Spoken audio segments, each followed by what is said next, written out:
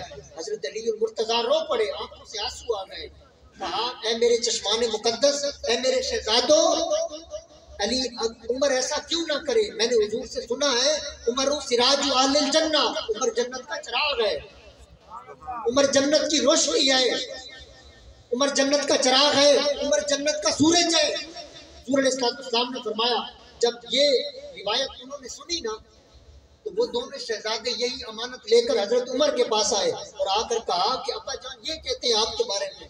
علی المرتضیٰ کی یہ روایت جب سنی حضرت عمر کو سب کچھ بھول گیا، انہوں نے کہا شہزادوں تمہارے باپ نے یہ کہا ہے؟ کہا ہاں چچا یہ کہا ہے، ہمارے ابا جان نے یہی کہا ہے۔ حضور نے فرمایا عمر سراج اہل الجنہ، عمر جنت کا چراغ ہے۔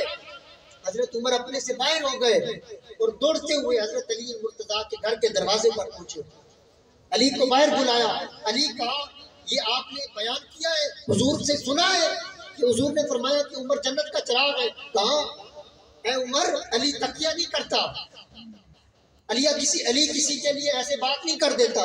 میں نے سنا ہے حضور سے، حضور نے فرمایا عمر جنت کا چراغ ہے. حضرت عمر رضی اللہ تعالیٰ عنہ فرمانے لگے علی کیا لکھ کر دے سکتے ہو؟ حضور نے یہ فرمایا ہے. حضرت علی مرتضیٰ فرمانے لگے حسن کاغذ لاؤ، علی قلم لاؤ، میں لکھ کر دیتا ہوں کہ حضور نے یہ فرمایا ہے. حضرت علی مرتضیٰ نے قلم کاغذ پکڑا اور کہا ان رسول اللہ ان جبریل ان اللہ تعالی عمر سراج اہل الجنہ. فرمایا علی اس بات کی ضمانت لکھ رہا ہے کہ علی نے رسول سے سنا، رسول نے خدا جبریل سے سنا، جبریل نے خدا سے سنا، خدا بھی یہ کہتا ہے کہ عمر جنت کا چراغ ہے. سبحان اللہ، خدا بھی یہ کہتا ہے کہ عمر جنت کا چراغ ہے. یہ ان کی آپس میں محبت تھی، یہ الفت تھی، یہ ان کی ادا تھی محبت کرنے کی. اس طرح محبت کرتے تھے آپس میں. تو علی بن مرتضیٰ رضی اللہ، تو حضرت عمر رضی اللہ تعالیٰ نے ان کو دعوت دی کہ حضور علیہ السلام کو یہ، حضور علیہ السلام نے آپ کو یہ لقب عطا فرمایا ہے. اور پھر حضرت سیدہ کائنات جگر گوشہ رسول صلی اللہ علیہ وآلہ وسلم حضور علیہ السلام نے فرمایا. حضرت مصبر روایت کرتے ہیں، وہ کہتے ہیں کہ نبی علیہ السلام نے فرمایا فاطمہ تو بدعت منی ومن اغبازها اغبازنی. کہا کہ حضرت علیہ السلام نے فرمایا فاطمہ میرے جگر کا ٹکڑا ہے، فاطمہ میرے جسم کا، میرے جگر کا ٹکڑا ہے، میرے دل کا ٹکڑا ہے. اور فرمایا جس نے اس سے ناراض کیا اس نے مجھے ناراض کیا. جس نے فاطمہ کو ناراض کیا اس نے مجھے ناراض کیا. اور دوسری روایت میں حضور علیہ السلام نے فرمایا جس نے فاطمہ کو ناراض کیا اس نے رب کو ناراض کیا، اور جس نے فاطمہ کو راضی کیا اس نے رب کو راضی کر لیا. حضور علیہ السلام نے فرمایا کل قیامت کے دن عرش کی بلندیوں سے آواز آئے گی، پردوں کے پیچھے سے کوئی آواز لگانے والا یہ ندا لگائے گا اور کہے گا کہ اے معاشر میں آنے والوں، اے میدان معاشر میں کھڑے ہونے والوں، رب کی طرف سے تمہیں حکم دیا جا رہا ہے اپنی نگاہوں کو جھکا لو، اپنی گردنوں کو جھکا لو. تو سارے اپنی گردنوں کو، اپنی نگاہوں کو جھکا لیں گے. اور روایت میں آتا ہے کہ حضرت سیدہ طیبہ طاہرہ عابدہ حضرت سیدہ فاطمہ زہرا رضی اللہ تعالیٰ عنہا 70 حوروں کے جرمٹ میں سبز لباس پہنے ہوئے، یا ایک روایت میں سرخ رنگ کا لباس پہنے ہوئے، اس میں لپٹی ہوگی اور بجلی کی رفتار سے بھی تیز میدان معاشر سے ہوتے ہوئے پل صراط سے گزر کر جنت میں داخل ہو جائے گا. یہ اعزاز کسی کو بھی نہیں دیا جائے گا حضرت سیدہ فاطمہ زہرا رضی اللہ تعالیٰ عنہا کے سوا اور کسی کو نہیں دیا جائے گا. ساری کائنات یہ کہتی ہے یا رسول اللہ فدا کا ابی و امی، یا رسول اللہ، یا رسول اللہ آپ پر میرے ماں باپ فدا ہو. لیکن حضور علیہ السلام سے حضرت عائشہ روایت کرتے ہیں حضور علیہ السلام جب حضرت سیدہ فاطمہ کے ہاں آیا کرتے تھے، حضور ان کے لیے جب ان کے پاس آتے ان کے ہاتھوں کو بوسہ دیتے، ان کی پیشانی کو بوسہ دیتے. اور حضور علیہ السلام حضرت سیدہ فاطمہ زہرا رضی اللہ تعالیٰ عنہ کو فرماتے کہ فدا کے ابی و امی، یا فاطمہ، اے فاطمہ تم پر میرے ماں باپ قربان ہیں. سبحان اللہ، انہیں ساری کائنات کہتی ہے یا رسول اللہ میرے ماں باپ آپ پر قربان ہو. حضور فرماتے فاطمہ تم پر میرے والدین آمنہ قربان ہو، عبداللہ قربان ہو. حضرت سیدہ فاطمہ کو فرمایا کرتے. اور حضرت سیدہ فرماتی ہیں حضور علیہ السلام حضرت فاطمہ سے اتنی محبت کرتے تھے کہ ان کے لیے کھڑے ہو جایا کرتے تھے. حضور سفر کی ابتدا حضرت فاطمہ کے گھر سے کرتے تھے اور سفر کی انتہا حضرت فاطمہ کے گھر اور حضور علیہ السلام جب فاطمہ کی حضرت سیدہ کی شادی ہو گئی تو آپ کا گھر دور ہو گیا. حضور علیہ السلام ایک دن کہنے لگے، حضرت سیدہ فاطمہ کو کہنے لگے کہ اے فاطمہ ایسا نہیں ہو سکتا ہے کہ تمہارا گھر میرے گھر کے قریب ہو، مجھ سے نہیں رہا جاتا کہ میں تم سے دور رہوں. پھر انہوں نے کہا کہ یا رسول اللہ آپ کے گھر کے قریب کوئی گھر بھی تو نہیں ہے. ایک انصاری کا گھر تھا. حضور علیہ السلام جب یہ بات فرما رہے تھے تو کسی نے سن لی، اس نے جا کے اس انصاری کو بتایا. حضور علیہ السلام کے لیے اس نے سیدہ کے لیے اپنا گھر خالی کر دیا. وہ حضرت سیدہ کے گھر شفٹ ہو گئے اور حضرت علی حضرت سیدہ فاطمہ ان کے گھر آ گئے، حضور کے قریب آ گئے، حضور ان سے بڑی محبت کرتے تھے، ان سے محبت کرنا یہی ایمان ہے، یہ اصل ایمان ہے۔ حضور علیہ السلام ان سے محبت کرتے تھے، اور پھر حضور علیہ السلام نے فرمایا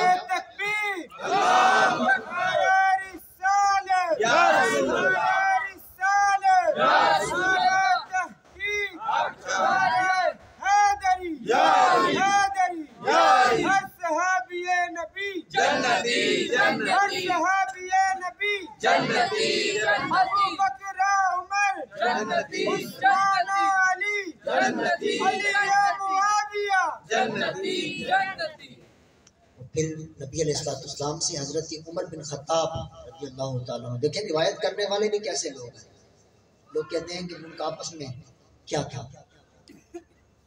روایت کرتے ہیں حضرت عمر بن خطاب، حضرت عمر رضی اللہ تعالیٰ عنہ خلیفہ دوم، آپ فرماتے ہیں کہ نبی علیہ السلام انی سمیت رسول اللہ صلی اللہ علیہ وآلہ وسلم، میں نے نبی علیہ السلام سے سنا، حضور یہ فرما رہے تھے کل نسب و سبب ینقطع یوم القیامہ، سارے نسب، سارے حسب، سارے سبب قیامت کے دن منقطع ہو جائیں گے سوائے میرے نسب کے اور سوائے میرے سبب سے۔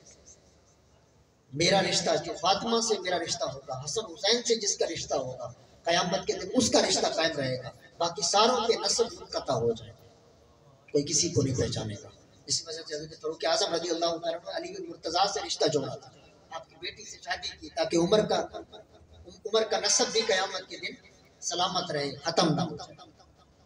اور حضرت مسبر ہی روایت کرتے ہیں، کہتے ہیں کہ نبی علیہ السلام نے فرمایا فاطمہ شدنۃ منی، وہ کہتے ہیں حضور علیہ السلام نے فرمایا کہ اے فاطمہ میرے ثمرے رسالت کی شاخ ہے، میرے ثمرے رسالت کی ایک شاخ ہے، اور حضور نے فرمایا کہ حسن حسین میرے لیے جنت کے دو پھول ہیں، جنت کے دو پھول حضور نے فرمایا۔ تو اس ٹہنی کے دو پھول، دو پھل جو ہیں وہ حضرت حسن حسین ہیں، تو جس نے خوشبو مصطفیٰ پانی ہو وہ حسن حسین سے محبت کرے، ان دونوں ہستیوں سے محبت کرے۔ پھر حضرت علی، حضرت سیدہ طیبہ طاہرہ زاہدہ پردے کا اہتمام کرتی تھی، حضرت اسماء جو حضرت سیدنا ابو بکر صدیق رضی اللہ تعالیٰ عنہ کی زوجہ ہیں،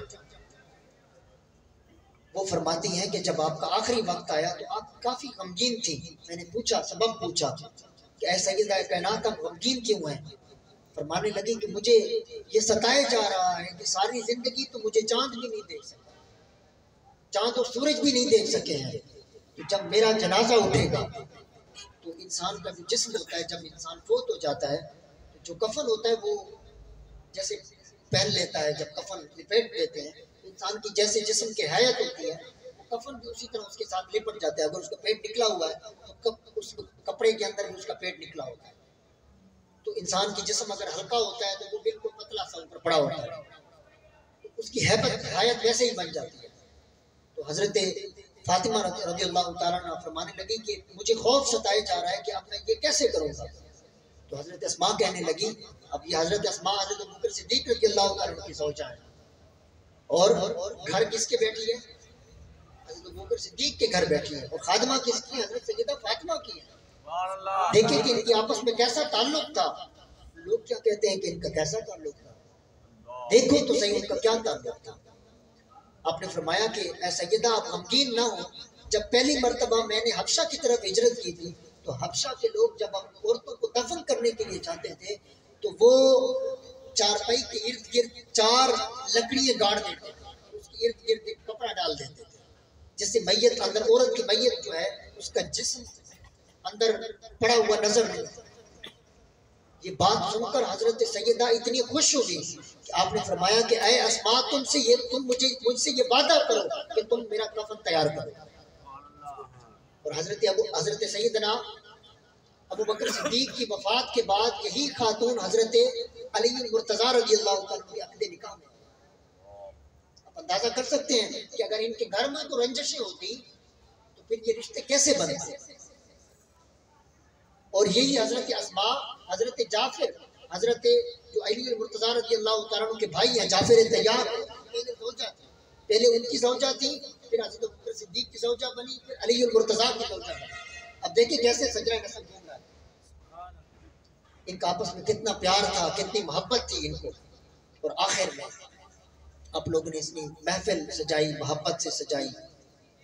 جو پیغام میں دینا چاہتا تھا نماز کے حوالے سے، قرآن کے حوالے سے، قرآن کو خوبصورت پڑھنے کی کوشش کریں. رمضان شریف آ رہا ہے، قرآن پاک خوبصورت سے خوبصورت آواز میں پڑھنے. حضور نے فرمایا بَيِّنُوا الْقُرْآنَ بِأَصْوَاتِكُمْ، اپنی آوازوں کے ذریعے قرآن کو راستہ پڑھیں. حضور نے فرمایا وَمَن لَّمْ يَتَغَنَّ بِالْقُرْآنِ فَلَيْسَ مِنَّا، جو قرآن کو خوبصورت آواز میں پڑھنے کی کوشش نہیں کرتا وہ ہم میں سے نہیں ہے. قرآن پاک کو خوبصورت سے خوبصورت آواز میں پڑھنے کی کوشش کریں. یہ حضور صلی اللہ علیہ وسلم کا فرمان ہے. اور جو میں آخر میں پیغام دینا چاہتا ہوں کہ آپ لوگوں نے محفل سجائی، میں ایک بار پھر آپ کو مبارکباد بھی دیتا ہوں. اور حضور علیہ الصلوۃ والسلام کی مشکات کے اندر سے یہ فرمان سناتا ہوں. حضور علیہ الصلوۃ والسلام نے ایک دن صحابہ کو پوچھا تھا، سوال کیا تھا. حضور نے صحابہ کرام کے سامنے ایک پہیلی ڈالی تھی. حضور نے فرمایا تھا کہ صحابہ کرام کو فرمایا ہے صحابہ تمہارے نزدیک عجیب ترین ایمان کن لوگوں کا ہے؟ صحابہ کرام نے عرض کیا یا رسول اللہ قالوا فالملائکہ، یا رسول اللہ ملائکہ کا ایمان ہمارے نزدیک بڑا عجیب ہے. حضور علیہ الصلوۃ والسلام نے فرمایا ان کا ایمان عجیب کیسے ہو سکتا ہے؟ وہ خدا کی بارگاہ میں رہتے ہیں، تسبیح کرتے ہیں، خدا کی رحمت میں رہتے ہیں، ان کا ایمان کیسے عجیب ہو سکتا ہے؟ حضور علیہ الصلوۃ والسلام سے عرض کرنے لگے یا رسول اللہ قالوا فالنبیون، یا رسول اللہ پھر انبیاء کا ایمان عجیب تر ہو سکتا ہے. حضور علیہ السلام نے فرمایا ان کا ایمان کیسے عجیب ہو سکتا ہے؟ وہ تو ان پر تو خدا کی وحی نازل ہوتی ہے، ان کا ایمان کیسے عجیب ہو سکتا ہے؟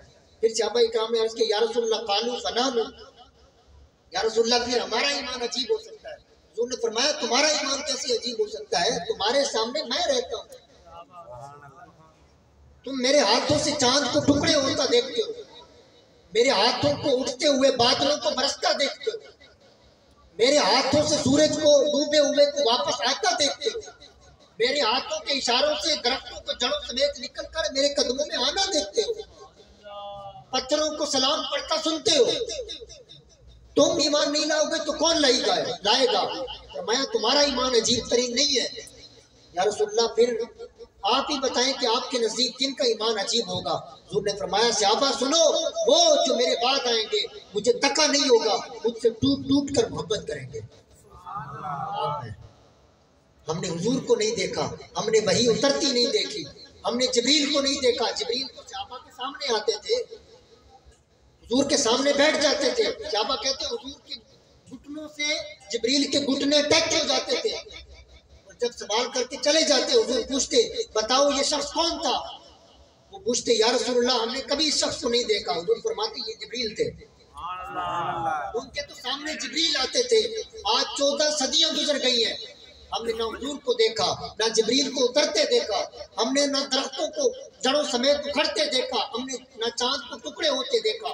14 صدیاں گزر گئی ہیں، آج بھی ممتاز قادری ہمارے اندر پیدا ہوتے ہیں. جب وہ گولی چلا رہا تھا بابا جی فرمایا کرتے تھے، جب ممتاز قادری فرماتے جب میں گولی چلانے لگا تھا تو میں نے پیچھے مڑ کر دیکھا، میرے پیچھے کئی لوگ کھڑے تھے جن کے ہاتھوں میں کلش تحفے تھے. ایک ایک گولی بھی چلاتے تو میرا جسم چھلنی چھلنی ہو جاتا، میں ٹکڑوں میں بٹ جاتا. لیکن میں نے پیچھے مڑ کر دیکھا تو داتا علی اجمیری پیچھے کھڑے تھے، خواجہ غریب نواز پیچھے کھڑے تھے، حضرت خواجہ غریب نواز پیچھے کھڑے تھے، حضرت پیر میرے علی شاہ صاحب پیچھے کھڑے تھے. فرمایا ممتاز چلا گولی، ہم اس کے ہاتھ پکڑ کے کھڑے.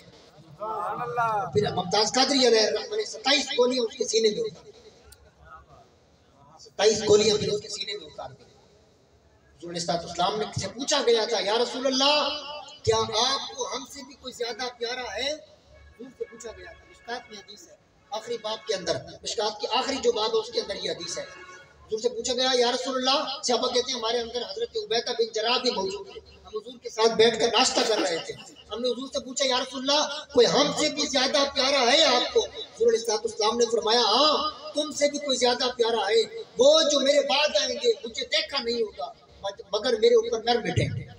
آج تاریخ ختم نبوت زندہ باد زندہ باد، تاریخ ختم نبوت زندہ باد زندہ باد.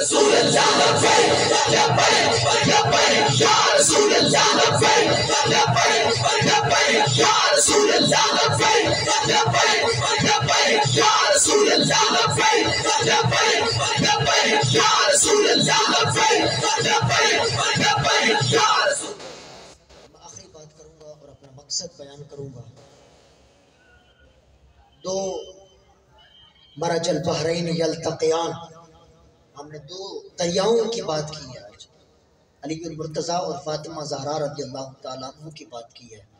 آخر میں ایک حکایت آپ کے سامنے رکھوں گا اور بات کو سمیٹ کر ختم کرنے کی کوشش کروں گا. ہمارے بزرگوں کا کہنا ہے کہ انڈیا کے اندر ایک خاتون جلسے سے خطاب کر رہی تھی اور اس نے مجمع سے خطاب کرتے ہوئے کہا، مسلمانوں سے اس نے سوال کیا، وہ ہندو لڑکی تھی. اس نے کہا، مسلمانوں بتاؤ 14 صدیوں میں ایک حسین آیا ہے، دوسرا حسین کیوں نہیں؟ 14 صدیوں میں تمہارے اندر ایک حسین آیا ہے، دوسرا حسین پیدا کیوں نہیں ہوا؟ اس نے ایک بار جب سوال کیا نا تو مجمع گراؤنڈ بھرا ہوا تھا مسلمانوں سے، کوئی ایک مسلمان بھی کھڑا نہیں ہوا اور اس نے کہا کہ حسین کیوں نہیں آیا. جواب کسی نے نہیں دیا. اس نے مسلمانوں کو شرمندہ کرنے کے لیے اس نے دوسری مرتبہ سوال کاٹا. اس نے کہا، مسلمان بتاؤ 14 صدیوں میں ایک حسین آیا ہے، دوسرا حسین کیوں نہیں آیا؟ مجمع سے پھر جواب نہیں آیا. اس نے تیسری مرتبہ سوال کیا. اس نے کہا، مسلمانوں بتاؤ، میں نے تم سے پوچھا ہے صدیوں میں تمہارے اندر ایک حسین آیا ہے، دوسرا حسین کیوں نہیں آیا؟